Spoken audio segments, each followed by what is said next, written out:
Good morning, students. Myself, Dr. Indresh Kumar, working as a PGT chemistry lecturer in Surya School, Rewadi. Second chapter for 11th class, atomic structure.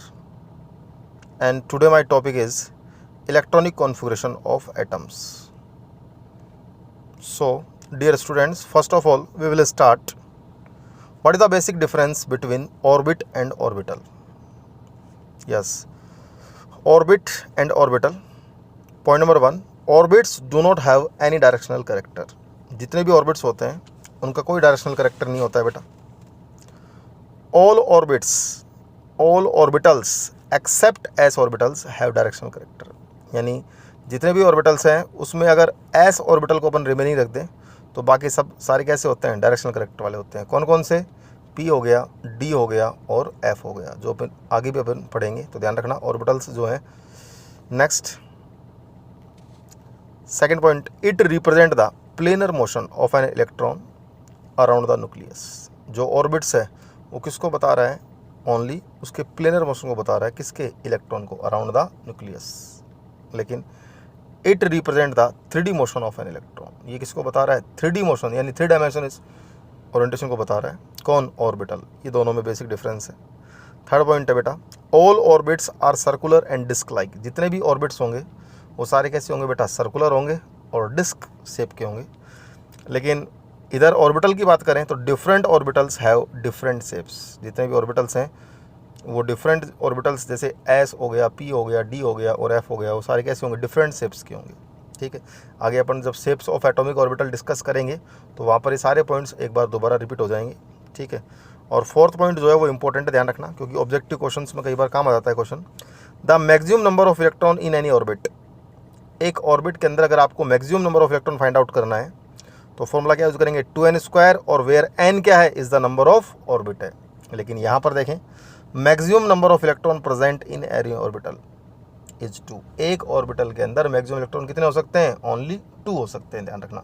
और जो दोनों orbital होंगे उनका orientation अगर कोई पूछे आपसे क्या होगा, एक क्लॉकवाइज है बेटा तो दूसरा कैसा होगा? Anti clockwise.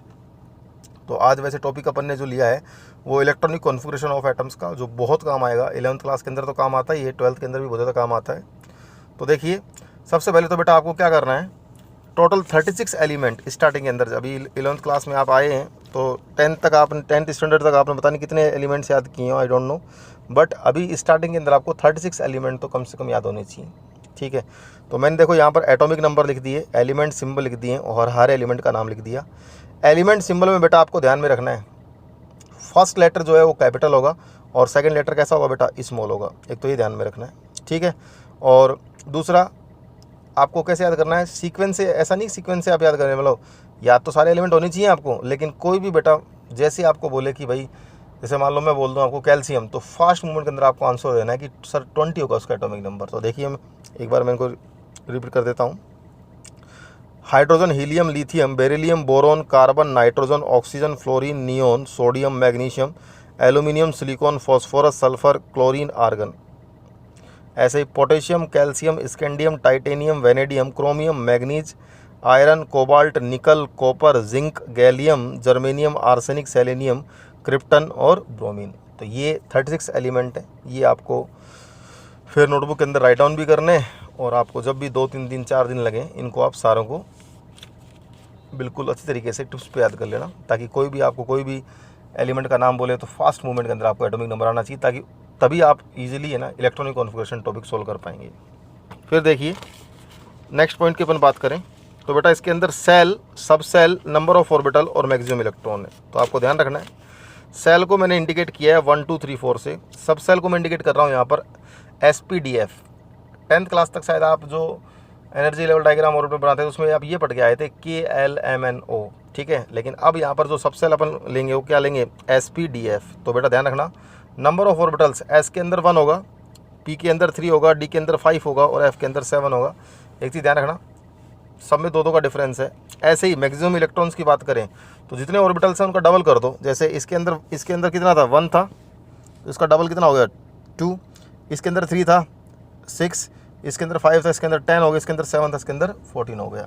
तो अब अपन स्टार्ट करते हैं. इसके बाद order of filling of orbitals. एक तो ये जो पूरा सीक्वेंस मैंने लिख रखा है देखो, 1s 2s 2p 3s 3p 4s 3d 4p 5s 4d 5p 6s 4f 5d 6p 7s 5f 6d और 7p। ये पूरा जो इलेक्ट्रॉन कॉन्फिगरेशन लिखने का जो ऑर्डर है पूरा सीक्वेंस के साथ आपको याद होना चाहिए, ठीक है बेटा। अच्छा, दूसरा इंपॉर्टेंट चीज़, इसका एक तरीका और है देखो, एस कहाँ से स्टार्ट हो रहा है बेटा 1 से, पी कहाँ से हो रहा है 2 से स्टार्ट हो रहा है तो 2s तो यहाँ पर आएगा ही। ऐसे ही डी कहाँ से हो रहा है 3 से तो 3s 3p 3d। ऐसे ही एफ कहाँ से स्टार्ट हो रहा है 4 से तो 4s 4p 4d और 4f, यहाँ तक तो ले लिया। 5 वाला पूरा ले लो, 5s 5p 5d 5f। 6 वाला डी तक ओनली ले लो और 7 वाला एफ तक, 7 वाला ओनली पी तक ले लो, 7s और 7p। ये मैं इसलिए बता रहा हूँ ताकि ये जो सीक्वेंस आपने लिखा है ना ऊपर जो नज़र आ रहा है आपको ऑर्डर का, ये आपको इजीली याद हो जाएगा, ठीक है। अब इसको इस तरीके से पैरेलल लाइन में कट करना है, ठीक है। किसी को भी ज़बरदस्ती कॉलम को आपको नहीं लेना है लाइन के अंदर, ठीक है। बिल्कुल पैरेलल चलते चलना है और आपको टेल से स्टार्ट करना है और राइट की तरफ बढ़ना है। ऐसा नहीं है टेल से टेल पे जाएं, टेल से पहले हेड और फिर वापस टेल, टेल से हेड फिर वापस टेल, टेल से हेड फिर वापस टेल। तो ये सीक्वेंस जो है आप देखेंगे तो ये आपको नज़र आएगा, ठीक है। अब मैंने क्या काम किया, 30 एलिमेंट तक मैंने आपको लिख के दिए हैं इसके अंदर इलेक्ट्रॉन। ध्यान रखना जो ये मैंने ऑर्डर लिखा है, इन इलेक्ट्रॉन जो फिलअप करेंगे ना बेटा इनके ऊपर फिलअप करेंगे। अच्छा, एक चीज़ और ध्यान रखना, एस के अंदर मिनिमम 1 इलेक्ट्रॉन आएगा और मैक्सिमम 2 आएंगे। पी के अंदर मिनिमम तो 1 आएगा लेकिन मैक्सिमम 6 इलेक्ट्रॉन आ सकते हैं। डी के अंदर मिनिमम 1 आएगा और मैक्सिमम 10 आ सकते हैं। एफ के अंदर मिनिमम 1 आएगा और मैक्सिमम 14 आ सकते हैं। तो एक तो ये चीज़ ध्यान रखना। अब जैसे मान लो मैं एक बार 14 तक लूँ, जैसे मैंने 1h दिया तो 1s1, 2h दिया तो 1s2। अब एस में दो ही आ सकते हैं, मैक्सिमम बताइए 2 आ सकते हैं। तो 1s के बाद कौन सा आएगा 2s आ रहा है तो देखो ये 2s1 में चला गया, ठीक है। फिर 2s2 पूरा होता ही 2s के बाद कौन सा आ रहा है बेटा 2p आ रहा है तो देखो 2p1 हो गया, फिर 2p2, फिर देखो 2p3, फिर 2p4, 2p5, फिर 2p6। देख लो आगे भी मैक्सिमम 6। तो फिर 2p के बाद क्या आ रहा है, फिर 3s आ रहा है। इस तरीके से देखो फिर ये 3s आ गया। एस के अंदर मैक्सिमम कितने होता है 2 ही बता रखे हैं। तो पहले तो 3s1 फिर 3s2, फिर 3s के बाद 3p आ रहा है तो 3s2 3p1, फिर 3s2 3p2। फिर क्लियर। तो ये आप 23 तक इसी सीक्वेंस के साथ लिख सकते हैं जो मैंने अभी आपको बताया, एस पी और डी के लिए, एस पी डी और एफ के लिए बताया। लेकिन यहाँ पर बेटा 2 एक्सेप्शंस आपको देखने को नजर आएंगे। और कौन कौन से एक्सेप्शंस हैं, मैंने स्टार लगा दिए हैं, ध्यान से देखना। एक 24 क्रोमियम में मैंने स्टार लगाया है। अब 24 क्रोमियम को देखें तो 1s2 2s2 2p6 3s2 3p6, यहाँ तक तो बेटा 18 हो गए। देखो 2 + 2 4 10 12 6 18 हो गए। अब 6 रिमेनिंग है। आना चाहिए था 4s2 3d4, लेकिन आया क्या है 4s1 3d5। तो बेटा ये एक्सेप्शन है, ये नेक्स्ट क्लास में पहले मैं आपको यही डिस्कस करूंगा। तो अभी फिलहाल आप इनको राइट डाउन कर लेना। 2 ही एक्सेप्शन है, एक तो बेटा क्रोमियम का है और देखो एक स्टार लगा रखा है मैंने कॉपर के अंदर। तो देखो कॉपर का 29 है तो 1s2 2s2 2p6 3s2 3p6, यहाँ तक 18 इलेक्ट्रॉन पूरे हो गए। लेकिन आगे कितने बच रहे हैं 18 के बाद 11 रिमेनिंग रह गए। तो आना चाहिए था 4s2 3d9, लेकिन आया क्या आंसर 4s1 3d10। तो आपको ध्यान में रखना है ये एक्सेप्शन जो है मैं नेक्स्ट क्लास में, जो नेक्स्ट लेक्चर आपको मिलेगा उसमें आपको इसका एक्सप्लेनेशन मिलेगा। अभी आपका वर्क क्या है, जितने भी एटॉमिक नंबर और एलिमेंट मैंने आपको बताए हैं, सिंबल और एलिमेंट नेम, वो आपको 36 तक लर्न करने और 30 तक आपको इसी सीक्वेंस से लिख के देखना है। गलती मत करना कभी आप ऐसा करो कि ये जो 1 है ना ये नीचे लिया हो 1s1 कर दो, नो। लिखने का तरीका ध्यान रखना। तो ये बहुत काम की चीज़ है, अपने एटॉमिक स्ट्रक्चर का मेन पार्ट है, ध्यान रखना। इलेक्ट्रॉनिक कॉन्फ़िगरेशन बेटा हर जगह काम आते हैं। जैसे एक सिंपल एग्जांपल दूँ इसका मैं आपको, ये देखो आपको ऑक्सीजन का नज़र आ रहा है 1s2 2s2 2p4। अब ध्यान रखना यहाँ पर मैं आपसे कहूँगा सेल कौन सा, तो सेल आपका आंसर होगा सर एक तो फर्स्ट सेल है और एक देखो सेकंड सेल है। तो बताओ सेकंड सेल के अंदर कितने इलेक्ट्रॉन है बेटा 4 + 2 6 इलेक्ट्रॉन है। और ध्यान रखना कोई भी एलिमेंट है अगर उसको अपना ऑक्टेट पूरा करना, ऑक्टेट का मतलब होता है 8, तो उसको कितने इलेक्ट्रॉन चाहिए बेटा टोटल 8 चाहिए। तो ध्यान से देखना यहाँ तो 60% है तो इसको 2 इलेक्ट्रॉन मिलेंगे तभी तो 8 पूरे होंगे। अब 2 इलेक्ट्रॉन मिलेंगे तो इसलिए ऑक्सीजन पर कितना चार्ज होता है बेटा -2 चार्ज होता है कि नहीं होता ऑक्सीजन में -2 चार्ज।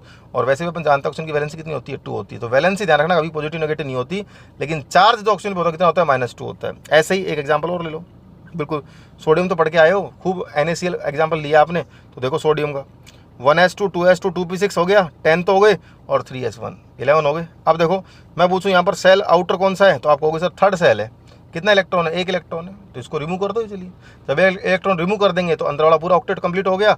तो इसलिए सोडियम पे क्या आता है +1 चार्ज आता है। Is that clear? Thank you बेटा, हैव ए नाइस डे।